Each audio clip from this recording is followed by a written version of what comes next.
Wes lah ra jelas.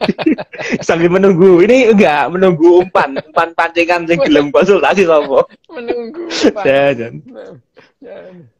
Dia soalnya banyak yang tanya DM kan, oh, Apa takon Mas apa? tanyakan Dok Des. Takon Emangnya apa? Yo kon sing sakjane yo bener iku takono. Kok akeh sing takon. Lho, kowe itu apanya? Ingon-ingon aku. lu gak aneh banget. Kan Ingon ora tau dingoni. lah kan aku akeh sing takon. Kowe itu apanya, Dok? Gitu. Kok dapat privilege apa gitu. Oh, kowe itu apanya? Ingon-ingon ngono. Jadi dia itu sebangsa PT ngono. Kakek adek. Sat. Stop. Ya Oke, tak awal di saya aku lah, sampai aku dari ya. Ya, selamat malam Dok Des. Ya, selamat malam semuanya. Salam bahagia untuk kita semua. Malam Sabtu hari ini kita kembali lagi nih bahas konsultasi. Siapapun yang mau konsultasi masalah otak terutama ya. Sarafnya tuh, mungkin sarafnya kena atau gimana tuh, boleh konsultasi ke sini. Kan kayak makelar, cocok kaki. Ya, ini mungkin tak mulai dari aku Dok ya. Ini masalah kesehatan kemarin, kesehatan. Itu Dok, apa? Aku tuh ketika tidur berkeringat itu Dok. Sering berkeringat. Itu pun keringat kan Dok. Ya kayak orang gerah sumuk itu. Apa memang wajar seperti itu Dok? Ya ora ono sih. Lho ya mesti ae we, niku jenenge ongkep. Ya apa sih kon iki? Lelek kon iki. Pertanyaanmu ini gak jelas. Lah kamu tuh tidur di tempat panas keringetan ya lumrah gaplek. Iya lek kon kepingin gak keringetan kon turu mlebu kulkas. Lah iku adem gak keringetan. Ya apa ya mesti ae. Sumuk iku apa meneh? Ya apa? Apa meneh ning kamar jenazah Dok? Adem Dok. Iku adem iku temenan iku. Oh, iku bener. Pernah kemarin di kamar jenazah di refrigeratornya apa namanya jenazah itu wadem aku sampai kerukupan apa sampai kerukupan apa selimutnya jenazah loro tak kayak kerukupan wadem lo kan itu pertanyaanmu itu lo kalau tidur tapi gitu enggak Dok. Aku udah pakai kipas aku tetap aja ya mesti aja gitu. Si panas. Tetap kan? Ngene lho, Oke. ngene ya, yang namanya keringat itu tujuannya ya memang untuk menurunkan suhu permukaan tubuh dibentuk keringet gitu. Ya lumrah, ya padha ae nek kon mlayu isuk, mlayu awan ya keringetan ya lumrah itu. Bengi-bengi malam-malam ya kalau mesti sumuk ya tetep ae keringetan wong bengi ngono. Mau sumuk ongkep ngono. Ya apa lek kepengin gak keringetan ya turu mlebu kulkas wis enak ngono. Sik aku njupuk kopi. Hilang. Oke gitu. Lah mbok pikir kontok sing iso ilang, mon hose ilang, nemoni tamu. Kon kok saiki tamumu gak teko maneh. Oh, saiki wis do ora golek aku, Dok. Wis bosen golek aku. Apa terus. Dan ini ada yang nyambung nih, Soal tidur tadi ya. Dok mau nanya, kalau tidur nggak berkualitas itu berpengaruh ke otak apa enggak? Sekarang ini hubungannya aku gimana? Tanya, tidur berkualitas itu tidur yang ya opo gitu ya. Nah aku bertanya nih, tidur berkualitas itu tidur yang bagaimana yang dimaksud berkualitas itu? Tapi ya pada umumnya orang yang kalau bangun tidur terus kemudian badannya nyaman, segar ya berarti tidurnya bagus. Itu terlepas dari tidurnya berapa lama ya tidurnya berapa lama, terus kemudian tidurnya itu jam berapa gitu. Karena setiap orang itu beda-beda gitu ya. Jadi orang-orang beda-beda. Ada yang tidur sehari 2 jam gitu ya, sehari tidur 4 jam, nggak apa-apa gitu. gitu ya. Nggak apa-apa, orang terbiasa seperti itu gitu. Ada pula orang yang tidurnya itu sampai 8 jam, 9 jam sehari gitu. Nggak apa-apa, memang beda-beda gitu. Nggak apa-apa gitu. Kalau orang sudah biasa tidur 8 jam, mulai dulu ya, mulai masa umur-umur 30, 40, terus sekarang umur 50 tuh bilang, gimana ya caranya tidur supaya 1 jam? Pertanyaan lu, kamu itu mau ngapain? Mau jadi satpam malam-malam? Itu mau jadi apa? Mau jadi apa namanya tukang ronda gitu.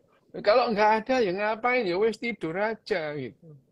Ya, sebetulnya perkara tidur itu pernah ya kita bahas. Jadi hampir sepertiga hidup manusia itu dipakai untuk tidur gitu ya. Rata-rata. Berarti tidur itu penting. Bagi orang pada umumnya itu sepertiga. Tapi ada juga orang yang nggak umum gitu ya. Tidur 1 jam, 2 jam gitu. Dokter-dokter yang prakteknya sampai jam 2 malam, jam 1 malam, terus pagi jam 5 sudah visite gitu. Ya menjalani hidupnya ya seperti itu ya. Menjalani hidupnya ya seperti itu. Di Jepang ini orang-orang dokter itu tidurnya 1 jam, 2 jam sehari gitu ya. Dan mereka produktif berarti tidurnya berkualitas gitu ya. Jadi kalau tidurnya tidak berkualitas, salah satu contohnya tidur yang tidak berkualitas itu adalah orang insomnia. Orang insomnia itu pengen tidur gitu ya, pengen tidur, merem tapi nggak bisa gitu ya. Dia merasa terganggu karena nggak bisa tidur gitu ya. Itu tidur yang tidak berkualitas. Atau ya misalnya tidur 8 jam, bangun masih ngantuk aja gitu ya. Nah, ya itu tidurnya tidak berkualitas. Tidur yang berkualitas ya ukurannya ya subjektif memang. Ukurannya subjektif. Kalau apa namanya bangun merasa segar, berapa lama pun tidurnya, ya jam berapapun, ya itu bagus. Ada orang yang tidak tidur siang terus badannya sakit semua itu. Ada, banyak itu. Saya tahu banyak orang yang nggak tidur siang itu sorenya itu uring-uringan aja itu ya. Ada. Gitu. Jadi ya sekali lagi yang tidur itu sebetulnya ya tidur yang berkualitas itu ya subjektif. Ukurannya subjektif itu. Kalau memang bangun tidur merasa nyaman ya sudah. Berapa lama pun tidurnya, jam berapapun tidurnya gitu. Hanya saja tidur yang berkualitas tentu saja istirahat yang berkualitas itu istirahat yang teratur gitu ya. Kalau hari ini jam 8 tidur ya besok jam 8 tidur, bangun jam 2. Saya ini tidurnya sore dok jam 7. Nah, oke gitu. Bangun jam berapa? Jam 1 malam. Oh ya itu maling siap-siap berangkat gitu. Enggak apa-apa gitu. Bareng sama maling berangkat, bangun gitu ya. Ada lagi yang tidurnya, saya tidur tuh bisa tidur kalau sudah jam 5 pagi. Oh, itu waktunya maling pulang. Ya enggak apa-apa ya. Jam 5 pagi tidur gitu ya. Terus kemudian bangun jam 7, jam 8, enggak apa-apa gitu. Di Eropa itu, di Belanda kalau musim dingin gitu, ya musim dingin jam 10, jam 9, jam 10 masih tidur semua gitu. Enggak apa-apa. Itu tidur yang berkualitas. Oke?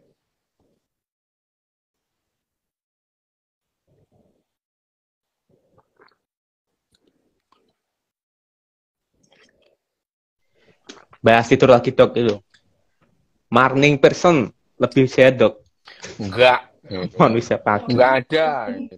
Enggak ada lah itu ya. Jadi setiap orang itu beda-beda. Tidak tergantung jam berapa tidurnya gitu. Ada orang yang bangunnya jam 9, ada orang yang bangunnya jam 12, ada itu. Loh, lah enggak percaya ya Wim, kon nangok iku apa jenenge kalau kayak itu loh orang-orang yang jualan di pasar yang jam 2 pagi jam baru bangun itu ya itu jam 2 pagi baru bangun itu baru mulai kerja gitu mereka bangunnya itu sore gitu sore terus mencari apa namanya jualan yang untuk dijual malam-malam jadi mereka sepanjang pagi sampai siang tidur gitu. Pada pagi sampai siang tidur. Jam Jam 2, jam 3 bangun dia. Mulai cari barang yang dijual di tengah malam gitu ya. Jam 12 mereka udah di pasar gitu ya. Di pasar jam 1 rame-ramenya kerja gitu ya. Jam 4, jam 5 dagangannya habis, pulang tidur dia gitu. Ya enggak apa-apa itu. Oh, ya enggak ada apa-apa gitu. Kalau misalnya ini ya ada pertanyaan apakah ada kerusakan saraf dokter kalau kurang tidur? Enggak ada. Tidak ada saraf yang rusak, yang ada terganggu gitu. Ini gampang ngomong. Saraf itu kalau rusak itu ya dikepruk gitu ya, dibakar gitu rusak gitu sarafnya gitu. Ya itu stroke gitu sarafnya rusak karena tidak dapat oksigen gitu ya. Gara-gara nonton BF, bokep, enggak ada yang rusak. Nonton bokep itu enggak ada yang rusak. Jangan percaya itu enggak ada itu. Bahwa kecanduan bokep itu ya jelek ya sama kecanduan drama Korea, kecanduan BTS itu sama jeleknya itu. Jadi kecanduan BTS itu sama kecanduan bokep sama jeleknya gitu ya. Tapi apakah terus kecanduan BTS itu terus kalian otaknya rusak? Enggak, koplak iya tapi enggak rusak itu ya. Itu yang tergila-gila sama BTS itu enggak rusak otaknya, cuma koplak gitu ya. Sama kecanduan bokep juga enggak rusak, sarafnya enggak rusak, cuma koplak ya. Jangan kecanduan gitu ya. Jangan sampai kecanduan bahwa bokep itu mempunyai potensi kecanduan sama itu. Drakor itu juga bikin kecanduan, ada itu ya. Banyak orang kecanduan drakor. Kecanduan K-pop itu ya ada. Kalau dengerin K-pop apa otak kita rusak? Enggak. Bisa koplak gitu ya. Kecanduan BTS koplak, kecanduan bokep koplak kabeh gitu ya. Itu kecanduan. Tapi kalau nonton ya nggak apa-apa gitu. Kecanduan dokdes ya sama koplak, jangan sampai kecanduan itu, sama aja itu.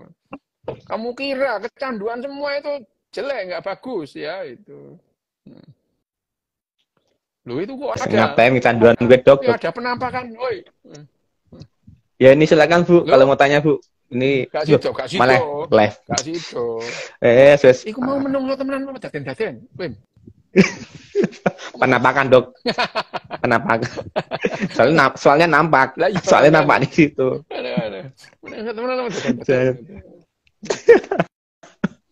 Ini dok lagi dok, apa nih? Ini ada halusinasi. Ada parasosial. Gini ya, mana? Parasocial relationship gitu ya. Parasocial relationship itu dalam batas-batas tertentu memberikan keuntungan gitu. Yang tidak bagus itu kalau parasocial relationship disorder, ada kata disordernya.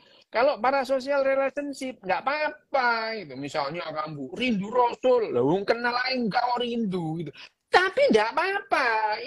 Itu yang namanya parasocial relationship. Nggak kenal kok rindu. Lah ya nggak apa-apa. Jadi disorder kalau ada orang ngomong idolamu itu jelek, kamu ngamuk-ngamuk. Lah, itu namanya disorder ya gitu. Kamu sama idolamu aja nggak kenal, nggak apa-apa sih rindu. Rindu Jimin, ketemu aja nggak pernah, Jimin aja nggak ngereken kamu gitu. Tapi ada orang ngolok Jimin, kamu marah-marah. Nah, itu yang namanya parasocial relationship disorder. Parasocial relationship itu nggak apa-apa gitu. Misalnya kamu mengidolakan Bung Karno, nggak pernah ketemu, apanya itu. Nggak apa-apa, tapi kalau ada orang jelek-jelekin Bung Karno, kamu marah-marah. Lah, itu kamu parasocial relationship disorder ya, gitu. Yes. Dok, halusinasi. Oh iya, halusinasi itu ya hasil kerja otak. Halusinasi itu yang paling sering ya, yang paling sering dilaporkan itu halusinasi penglihatan. Ada halusinasi pendengaran gitu ya. Ada halusinasi penciuman itu ada. Halusinasi itu apa? Halusinasi itu pusat indera di otak kita itu bekerja tanpa ada rangsangan dari luar gitu ya. Misalnya kalau melihat itu ada cahaya masuk nih, ada cahayanya nih apa namanya? Cahayanya nih beginian ini ya gitu. Ada cahaya datang, nabrak gelas, mantul, masuk mata gitu ya. Di mata diterima di retina, dilanjutkan oleh yang namanya nervus opticus ya. Terus kemudian Sampailah pada yang namanya chiasma optika, persilangan ya. Terus kemudian dilanjutkan ke tractus opticus sampai ke nucleus geniculatum yang lateralis. Kemudian dilanjutkan ke yang namanya dengan radiatio optica sampai di belakang tuh ya, di otak bagian belakang itu yang namanya uh, apa namanya korteks primer penglihatan. Nah, dari situ bergabung dengan memori, bergabung dengan emosi, jadilah penglihatan. Itu proses melihat. Tapi kalau tidak ada rangsangan, tidak ada rangsangan. Nah, pusat penglihatanmu itu bekerja. Lah, itu namanya halusinasi. Gitu, ya itu. Jadi tidak ada rangsangan, tapi terus kemudian pusat pusat penglihatan bekerja, namanya halusinasi gitu. Contoh contoh yang paling gampang halusinasi itu waktu tidur itu loh. Mimpi itu. Mimpi kan kamu pernah mimpi merasa melihat loh, kamu merem kok gitu ya. Merem tapi yang namanya apa namanya pusat penglihatannya itu bekerja gitu. Jadi mimpi itu halusinasi gitu. Nah, kalau kamu melek terus kemudian melihat yang nggak ada ya namanya halusinasi gitu. Apakah halusinasi melibatkan otak emosi? Semua bagian otak terlibat dalam halusinasi karena halusinasi itu melibatkan yang namanya memori gitu. Kamu tidak akan berhalusinasi barang yang tidak pernah kamu lihat, nggak pernah itu. Nggak pernah itu. Ya mungkin bentuknya beda, ada orang melet matanya merah. Kan kamu pernah lihat mata merah, lihat apa namanya gambar lidah panjang itu. Nah, itu oleh imajinasimu digambarkan gitu. Gitu. Ketindihan loh. Lah, ketindihan itu kan pernah nggak bahaya, cuman nggak enak aja yang namanya ketindihan. Ketindihan itu bahaya nggak bahaya, nggak ada orang mati gara-gara tindihan, nggak ada itu ya. Nggak ada. Itu yang namanya sleep paralysis itu ya. Gini loh, pada saat tidur, jadi fase tidur itu begitu masuk fase 1, fase 2 itu ya. Tidur itu kan ada 4 fase, fase 1, 2, 3, 4, terus kembali 4, 3, 2, 1, terus masuk yang namanya fase REM gitu. Nah, dari REM terus mulai ke siklus lagi, jadi siklus tidur itu fase 1, 2, 3, 4, terus 4, 3, 2, 1, terus kemudian REM, masuk lagi fase 1, 2, 3, 4, 4, 3, 2. Gitu ya itu. Nah, itu apa namanya? Itu siklus tidur gitu. Nah, pada saat tidur itu ya yang namanya pada saat tidur itu yang namanya otak kecil dan batang otak ya di fossa posterior yo. Fossa posterior itu kepala itu ada ada infratentorial, ada yang supratentorial, ada yang infratentorial. Nah, yang infratentorial itu yang namanya fossa posterior, dan fossa posterior itu isinya ya batang otak, pons, ada cerebellum. Nah, struktur di fossa posterior itu pada saat tidur tugasnya adalah melumpuhkan semua otot gitu. Dilumpuhkan, semua otot itu dilumpuhkan kecuali otot-otot pernafasan dan otot-otot bola mata gitu. Ya. Itu semua, jadi tidur itu lumpuh ototnya gitu. Yang tidak lumpuh adalah otot bola mata dan otot-otot pernafasan gitu. Itu yang tidak lumpuh gitu. Makanya kamu tidur mimpi pun ya nggak ikut lari, nggak ikut berantem meskipun mimpimu berantem. Nah, yang namanya sleep paralysis atau ketindihan tadi itu pada saat kamu bangun, mulai bangun, ototnya belum balik, masih lumpuh gitu. Belum masih dilumpuhkan, jadi otak kecil dan ponsnya itu masih bekerja untuk melumpuhkan semua otot-otot motoriknya gitu. Jadi sudah melek ya, enggak bisa gerak gitu ya. Terdengar suara nging gitu. Ya terdengar suara nging. Hampir selalu yang namanya orang ketindihan itu dengar suara yang gaduh gitu ya. Itu yang namanya ketindihan itu ya. Apakah bahaya? Enggak ada orang mati gara-gara tindihan ya itu. Enggak itu. Yang bahaya itu kalau nggak ngerti terus ngomong sakarepe dhewe iku bahaya. Ini orang bahaya itu. Orang kalau ngomong sakarepe dhewe itu enaknya dikerangkeng gitu ya. Itu ngomong Bahasa wingi. enaknya. Bahasa wingi. Ngomong saya dikerangkeng ya orang yang ngomong saya enaknya itu. Sekali-kali ketemu dok, sekali-kali senggol loh dok. Sekali-kali senggol. Encen kok. Ya dok, soal paralis, apa sleep paralysis itu, pernah sih dok, pernah ngalami kan biasanya, pernah ngalami. Jadi rasanya itu pernah ketekek dok, ketekik gitu kan rasanya itu. Ya. Jadi ya perasaan sih nggak ada lah, orang nggak bisa nafas itu. Cuman nggak nyaman, melek gitu ya, melek terus nggak bisa bergerak itu mesti nggak nyaman. Lah untungnya apa sialnya ya, aku itu nggak pernah tindian itu, nggak pernah itu. Turu aja jarang tindiannya kapan. Saya nggak pernah tindian, nggak pernah gitu, nggak pernah. Gitu. Jadi saya memahami tindian itu dari buku ya gitu.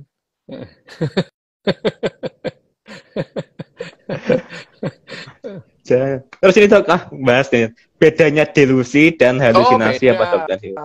Ada yang tanya. Halusinasi itu memang pusat otakmu melihat, pusat otakmu mendengar gitu. Kalau delusi itu barang nggak ada kamu ada-adain, lah itu delusi gitu.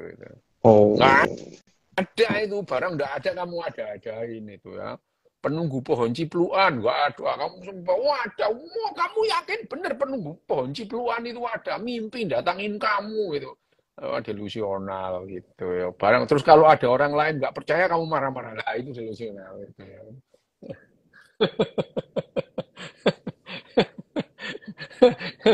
Beda, delusi sama ilusi itu beda. Itu. Kalau ilusi itu barangnya nyata, tapi kamu melihatnya beda gitu ya.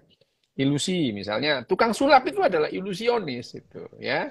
Ilusionis, tukang sulap itu ilusionis, menipu pandangan matamu gitu ya. Itu ilusi itu ya. Tapi kalau delusional itu barangnya nggak ada, kamu ada-adain. Itu namanya delusi gitu ya. Gitu. Barangnya nggak ada, kamu ada. Berarti delusi termasuk gangguan dok?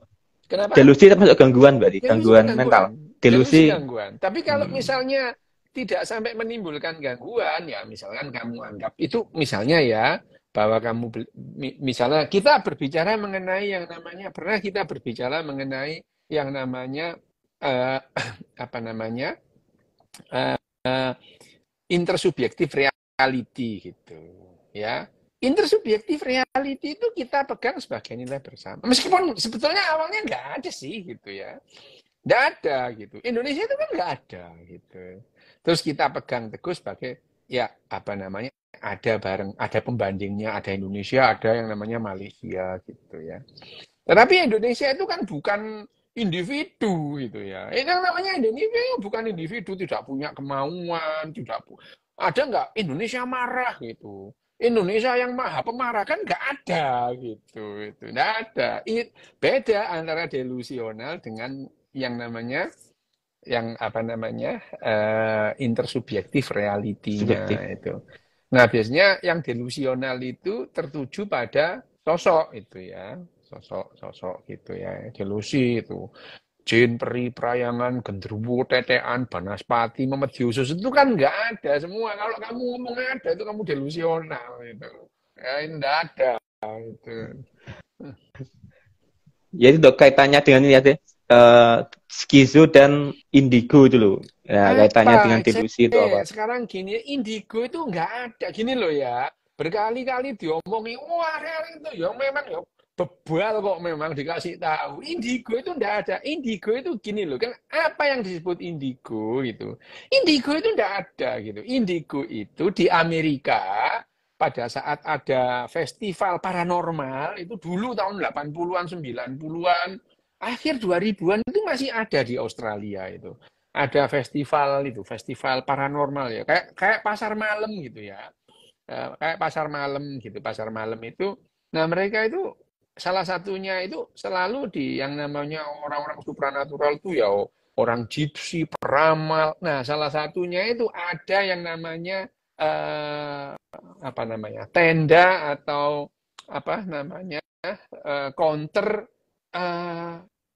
apa metode Kirlian. Potret metode Kirlian yang memotret aura itu ya. Memotret aura gitu. Awal-awalnya aura itu ya orang itu auranya biru, berarti kamu itu pendiam, auranya merah gitu. Padahal yang namanya foto aura itu akhirnya terbukti bahwa itu foto uap air aja itu. Orang itu auranya bisa berbeda-beda kalau pada saat dia dehidrasi atau dia minum gitu. Orang itu beda, jadi hasil dipotret sama metode Kirlian itu, potret aura itu. Orang yang kehausan dengan orang yang kelempokan itu, kena gelonggongan, itu beda karena uap airnya itu berbeda gitu. Itu yang namanya metode Kirlian. Jadi setiap kehidupan itu punya aura karena ada uap airnya. Nah, suatu saat tahun 87-88 itu di Amerika itu ada anak yang dibawa masuk oleh orang tuanya ke tenda yang namanya ke counter metode Kirlian itu. Terus kemudian anak ini ADHD sebetulnya. Anak ini ADHD gitu ya.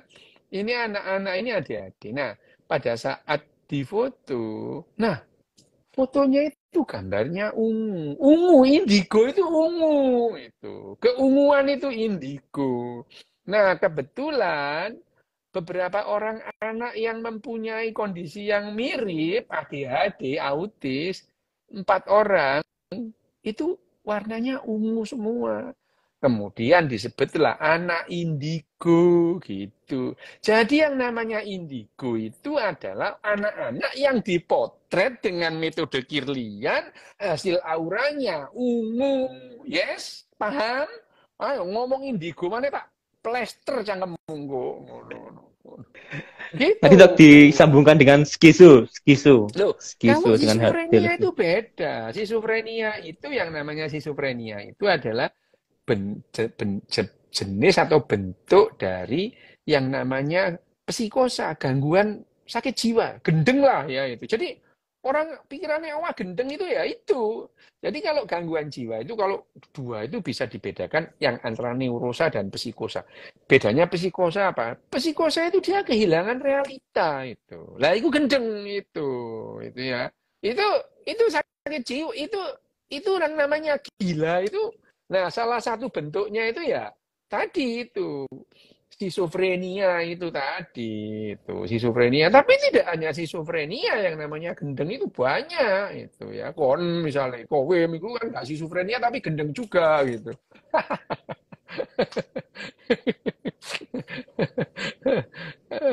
Loh, itu loh cari Jadi dok cari hati cari koyok kowe. kakean nih calonnya. Wes, itu juga kemarin dia yang tanya dok di apa orang-orang yang ODGJ yang di pinggir jalan dulu Nah, yang itu ODGJ yang di pinggir gelangan. jalan. Itu Dia schizophrenia. apa yang terjadi di otaknya dok? Lu ya gini loh, kalau ada apa-apa yang terjadi di otaknya gini, otak kita itu spektrum loh ya gitu. Satu dengan yang lain itu berbeda, cara memandangmu itu berbeda gitu. Hanya kalau itu mengganggu ya, mengganggu hubunganmu dengan manusia yang lain, itu namanya gangguan gitu ya. Jadi yang namanya mental illness itu ya, mental illness itu. Kalau sikapmu atau kamu itu apa namanya sikap mentalmu itu membuatmu terganggu, terjadi disorder itu ya antara kamu dengan orang lain. Jadi ketidakmampuan berhubungan dengan orang lain itu gangguan gitu. Pertanyaannya, apakah yang namanya ADHD itu mental illness? Lah iya, memang iya itu.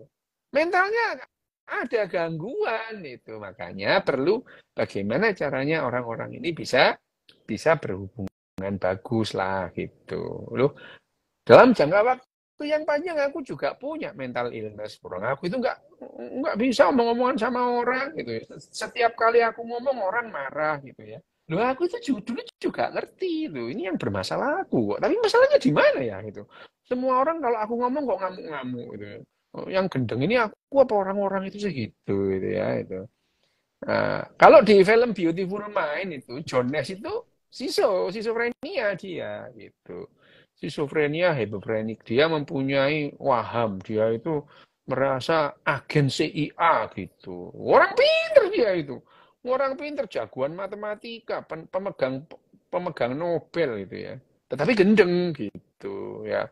Lo jangan kira orang gendeng nggak bisa punya Nobel, bisa gitu ya. Tapi kebetulan lah ya, John Nash itu eh, ada temannya gitu ya, ada temannya itu, ada teman yang mendampingi sehingga dia bisa bisa bisa ber apa namanya bisa berkarya gitu ya. Tapi yang namanya mental illness itu membuat kita terganggu hubungan sama orang. Ada orang yang terus saja ya misalnya, ada orang yang terobsesi dengan seseorang, itu mental illness itu. Terobsesi, wah diikutin sampai orangnya itu merasa terganggu gitu ya. Diikutin semua, wow, siang malam diikutin itu. Sampai orang yang diikutin itu merasa annoying, terganggu gitu. Ya, ini mental illness juga gitu. Tapi kadang-kadang ada orang yang nggak peduli lah, wis terserah lah, pokoknya gak tak reken gitu. Ya ada juga gitu. Jadi mental illness itu batasnya memang blur gitu ya. Blur gitu, batasnya tidak tegas. Tapi pada dasarnya pada saat kamu terganggu berhubungan dengan orang lain itu mengalami mental illness. Jreng, ya itu.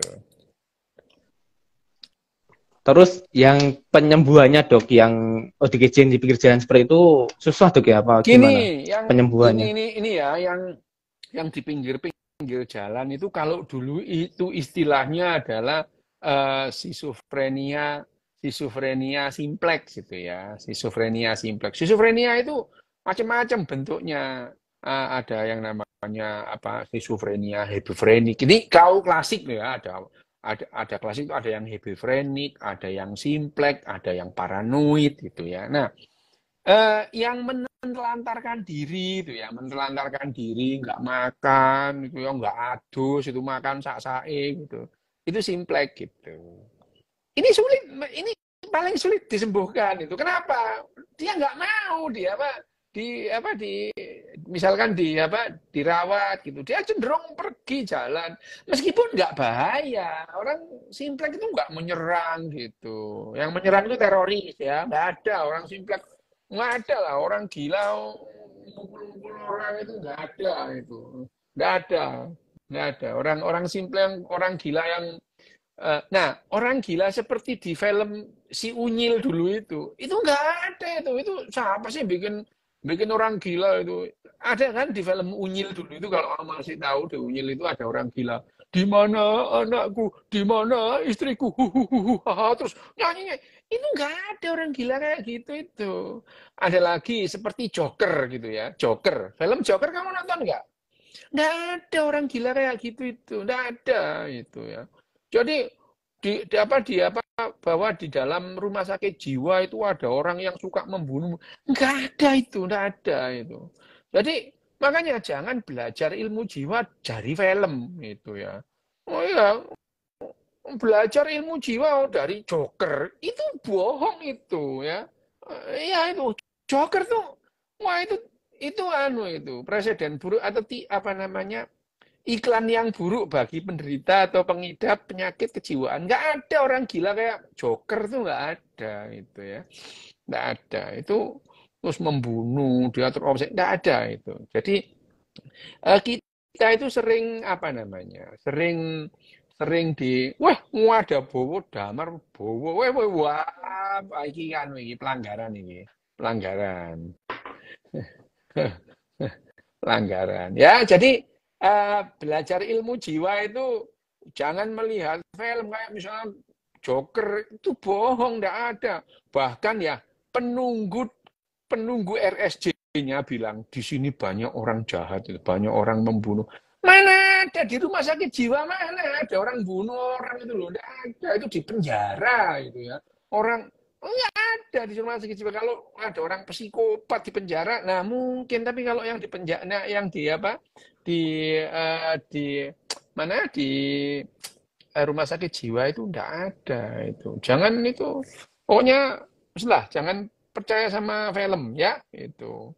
Sama ada yang belajar mekanika kuantum dari film apa itu? Interstellar, Interstellar.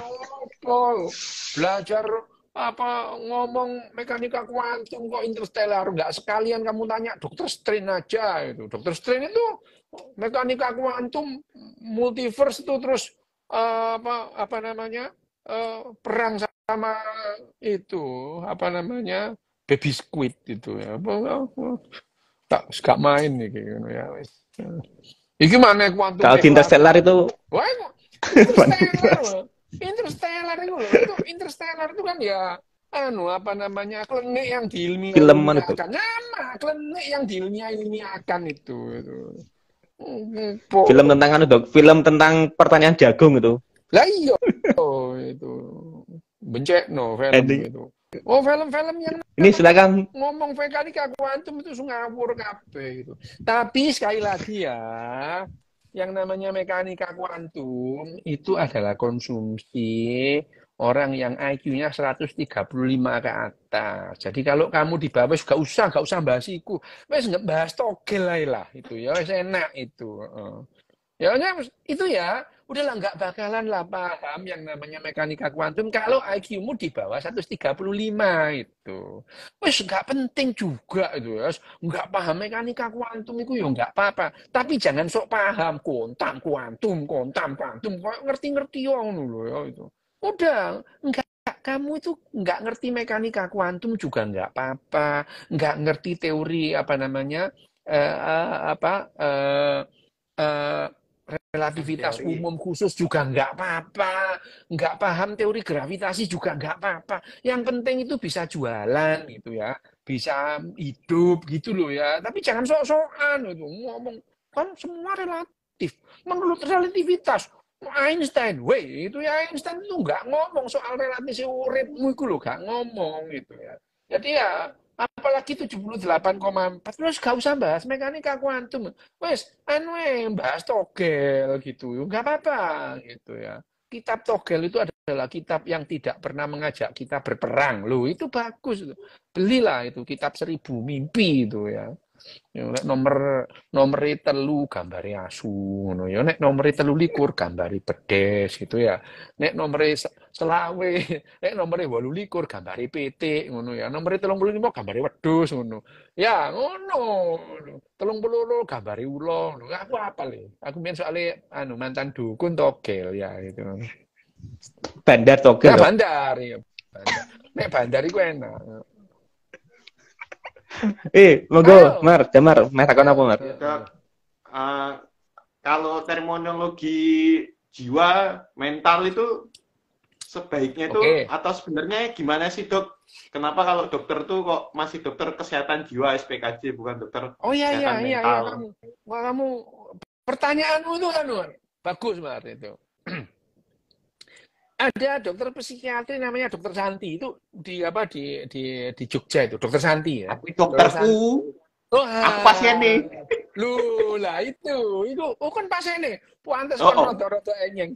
Pantes. Orang mau rada angken aku.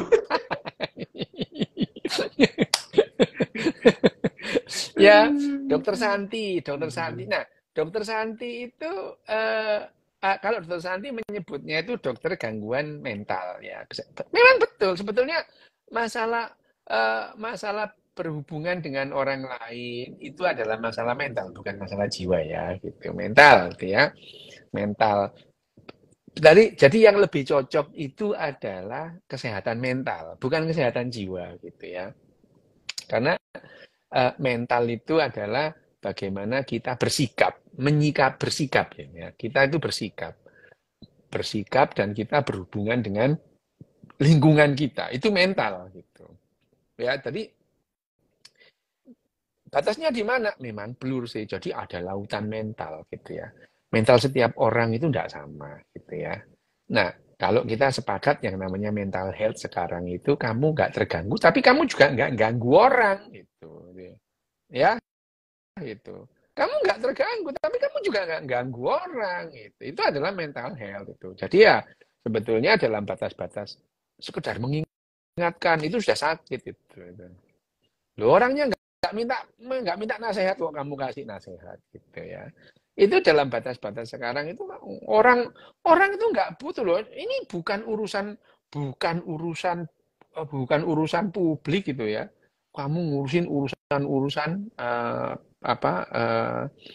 urusan pribadi itu dalam batas sekarang ada beberapa yang sudah memasukkan itu adalah gangguan mental. Kamu terganggu itu. Pak, orang lain yang nggak sembahyang kok kamu yang ribut, ada apa itu gitu ya.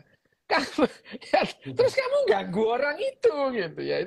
Nah, itu yang namanya mentalnya itu sakit gitu kan. Mentalnya itu tidak sehat. Jadi betul itu pertanyaanmu itu pertanyaan yang sehat itu. Antara jiwa dan mental gitu. Tapi yang disebut mental itu adalah bagaimana kita menyikapi lingkungan gitu ya dan merespon lingkungan. Itu adalah sikap mental gitu. Mental kita dengan mentalnya binatang lain tentu beda gitu. Ada mental? Ada itu. Kelelawar punya mental enggak? Punya gitu. Bagaimana yang namanya kelelawar itu merespon ya, merespon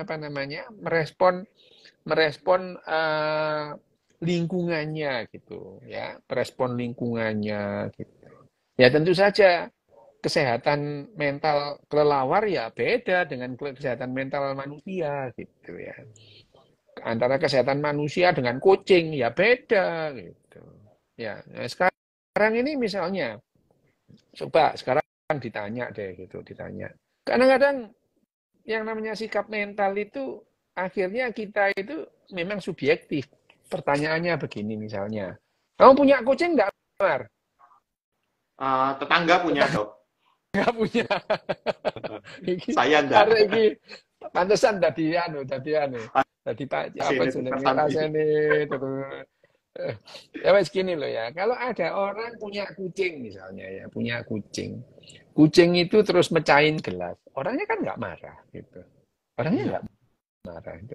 Tapi kalau yang mecahkan gelas anaknya, kok jadi marah kenapa gitu? Ya, pertanyaannya, pantas nggak marahi kucing, pantas nggak marahi anak. Jadi kan batasannya kan blur jadinya itu. Sama-sama gelas pecah, yang satu dipecahin kucing, satu dipecahin anaknya gitu. Dipecahin kucing dia diem aja, dipecahin anaknya marah-marah gitu. Nah, kalau pada kasus ini terus dia menganggap sama, nggak apa-apa lah gitu. Udah sehat gitu ya, sehat itu. Ya udahlah pecah itu, beli lagi gitu. Sambil ya paling ya lain kali hati-hati gitu. Itu kan sehat gitu. Ya lain kali hati-hati gitu. Tapi ini kucing mecahin pot, nggak apa-apa. Anaknya mecahin pot, maki-maki mulai pagi sampai pagi lagi gitu ya. Nah itu deh Pak, kucing dimarahi nggak bakal ngerti. Lah kamu kira anak Pak kecil dimarahi ngerti? Enggak, malah bingung juga itu. Ya itu ini. Orang itu alasannya macam-macam itu, sok-sokan gitu. Memang gitu itu. Kucing nggak ngerti lah perasaanmu, anakmu itu bisa paham, nggak paham juga gitu. Anak kecil itu pemikirannya nggak seperti kita. Aku kayak nggak pernah jadi anak kecil aja gitu. Orang itu kita lupa pada saat kecil dulu kita itu seperti apa gitu. Pada saat kecil itu kita pertimbangan itu nggak ada. Seringkali kita mengabaikan keselamatan. Kita nggak paham bahwa itu bahaya gitu. Ya itu. Kita nggak paham itu bahaya. Pada saat remaja gitu ya. Wah tergila-gila sama cowok ya. Baru dikenal 2 bulan tergila-gila. Diberitahu emaknya. Nggak bisa. Emang begitu cara kerja otak remaja gitu ya. Oh begitu gitu. Nanti kalau sudah dewasa itu dia lupa bahwa dia pernah begitu itu. Terus kemudian anaknya pacaran dimarahi, lupa dia itu kayak gitu dulu gitu. Ya itu memang otak kita koplak semua gitu ya. Memang pada umumnya juga begitu ya. Misalkan ya tadi itu kucing nggak bisa dimarahi lah. Kamu kira anak dimarahi terus paham? Ya enggak gitu. Dia punya pikiran tersendiri gitu. Jadi pertanyaannya itu bukan masalah anaknya. Bagaimana kita menyikapi anak mecahin pot itu. Bagaimana kita menyikapi anak mecahin gelas itu. Itu yang jadi persoalan gitu. Nah, ada guideline yang agak sederhana gitu ya itu. Ada guideline yang agak sederhana gitu bahwa ada hal-hal yang di luar kendali kita. Ada hal-hal yang sepenuhnya ada dalam diri kita. Kucing bersikap, mental kucing itu di luar kendali kita. Kucing suka-sukanya dia itu. Tapi menyikapi kucing itu full dalam kendali kita gitu.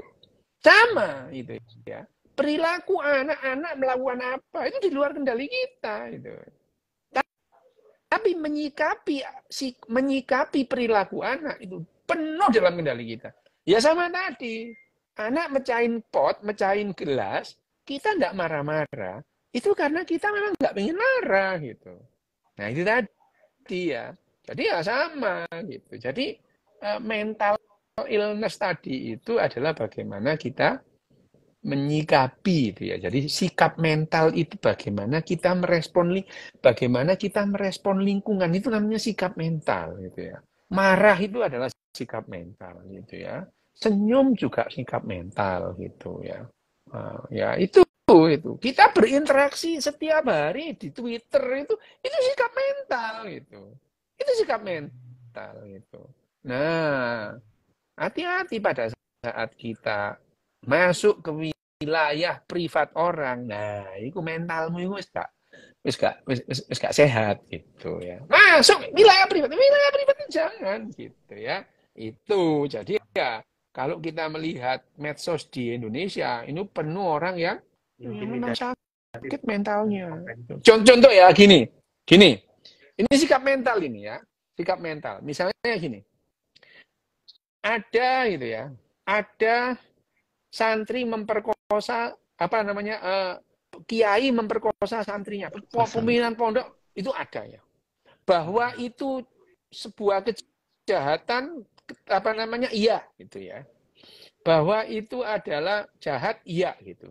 Tapi coba ya, perhatikan kalau ada berita seperti itu, responnya netizen itu, komennya, potong aja titiknya, ya, dirajam aja orang begini, diseret aja pakai kuda. Coba, kalau itu dilakukan, itu jahat juga nggak sih gitu itu? Ya, kita tidak setuju dengan tindakan jahat, tapi usulan kita, ide kita melakukan hal yang lebih serem dari itu. Coba aja lah, coba ya. Kalau nanti kalau ada berita apa lagi gitu, tidak setuju dengan kejahatan, itu berbeda, tidak sama dengan bahwa dia tidak bisa melakukan kejahatan gitu. Ya. Ada misalkan ada orang menganiaya orang lain gitu ya. Tapi komennya itu adalah wah, setan yang begini harus dirajam gitu ya. Titiknya dipotong lah gitu ya. Wah, diempanin ke makanin anjing lah gitu-gitu ya itu. Jadi artinya ya memang penuh orang sakit gitu ya. Nah, itu faktanya itu ya.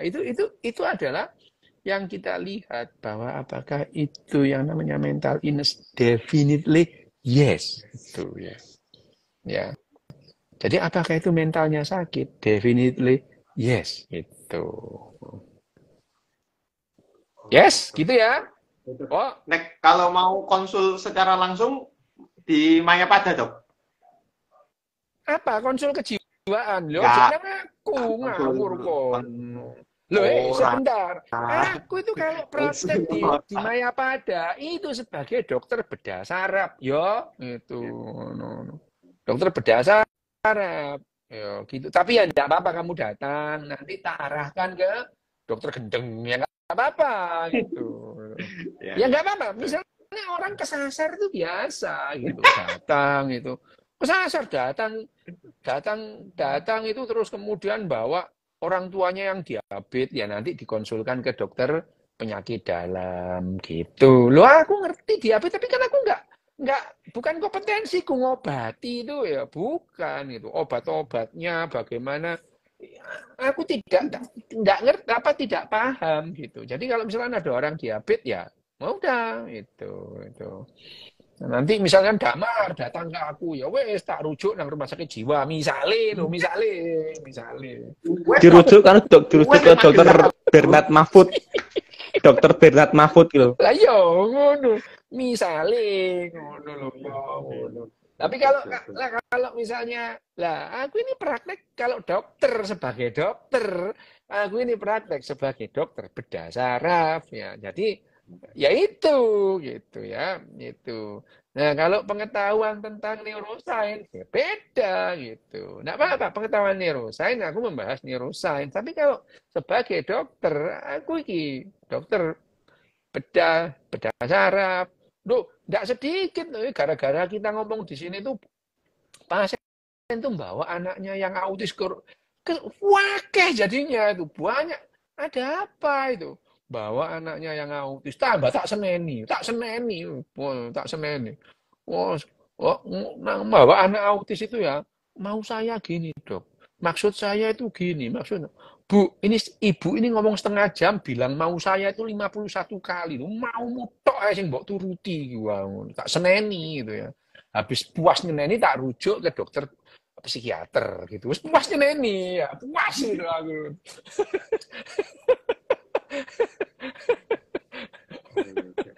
Oke, Dok. Puas itu. Loh, hilang kok, Wim. Ya, Nek. Nek mau salah mencet. Minuman jahat itu, Dok, maksudnya. Buat dokter. Nek kowe merak doyan kuwi. Lah ayo, kowe doyan lah. Ini aku nang Solo tak pikir kowe teko, malah koncone teko. Aku wis izin kerja 3 hari, Dok. 3 hari izin kerja. Lah yo, Pak. Papat kok gak apa-apa sih Wim kon iku. Ora enak lah. Ya. Siap. Nih, Dok, terakhir, Dok, soal tidur nih, ada yang tanya. Kalau tidur tuh enaknya di tempat yang alasnya datar, keras, atau yang empuk, enak sing ndi jadi. Ya sak karepmu senengmu yang endi gitu loh ya.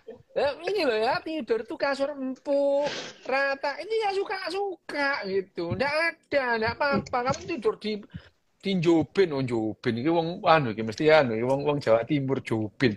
Itu ya apa namanya di lantai gitu. Itu enggak apa-apa. Saya lebih suka tidur di lantai daripada di kasur. Saya gitu. Aku ya lebih suka. Podo. Lebih suka di lantai gitu. Lebih suka di lantai daripada di kasur gitu. Itu kalau tidur ya. Jadi di lantai kamar operasi gitu tuh bisa tidur, bisa itu. Operasi buyar, kamar operasi kosong tak pakai tidur itu enggak apa-apa gitu. Itu enggak apa-apa gitu. Itu ada orang yang tidurnya itu kasurnya itu harus mahal. Ono Wim, beneran Wim. Asu tenan Wim.